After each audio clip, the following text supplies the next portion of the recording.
Akashvani eight 90। तो दोस्तों सभी को मेरा नमस्कार।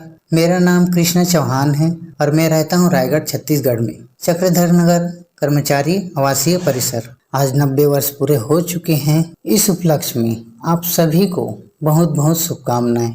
रेडियो से जुड़ी मेरी यात्रा सिर्फ सुनने की बात नहीं रही, यह एक अनुभव रहा, एक रिश्ता रहा जो आज भी हर सुबह मेरी कॉफी के साथ जुड़ता है। एक श्रोता होने के नाते मेरा रेडियो से जो नाता है वो शब्दों में शायद पूरी तरह नहीं कह सकता, लेकिन इतना जरूर कहूँगा, जब भी मन में बेचैनी होता रेडियो की आवाज एक राहत देती।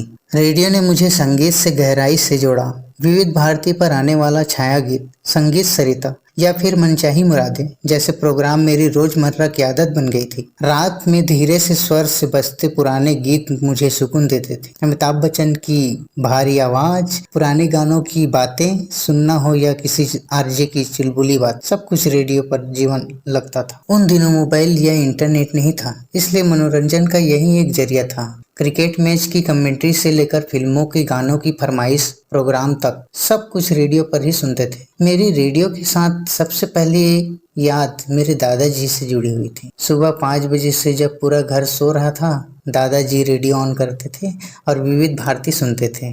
आकाशवाणी पर भक्ति संगीत सुनते थे। उस समय मुझे वह बहुत धीमा लगा, कभी कभी वाव भी लगता था, लेकिन आज वही संगीत मुझे शांति देता है। उनकी वो छोटी सी ट्रांजिस्ट वाली रेडियो जिसकी एंटीना कई बार टूटी हुई थी, फिर भी वह आवाज देती रहती थी। वो रेडियो आज भी हमारे घर में संभाल कर रखा हूँ।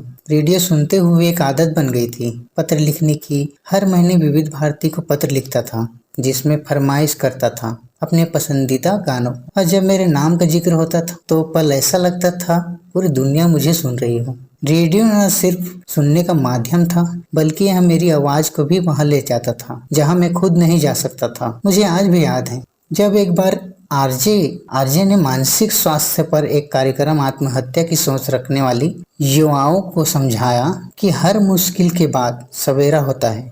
वो कार्यक्रम सुनकर मेरी आंखों से आंसू आ गए। शायद ही टीवी या सोशल मीडिया इस तरह से दिल को छू पाते थे। जब सब कुछ डिजिटल हो गया, मोबाइल, पॉडकास्ट, यूट्यूब, फिर भी मैं रोज सुबह रेडियो ऑन करता था। एफएम पर आरजे की चुलबुली बातें, गानों की फरमाइश और प्रेरणादायक कहानियों आज भी मन को उतनी ही राहत देती है जितने पहले देती थी। तो दोस्तों, आज की बातें बस इतना ही। मैं अगले प्रोग्राम में, अगली रिकॉर्डिंग में आपको फिर मिलूंगा। तब तक के लिए धन्यवाद।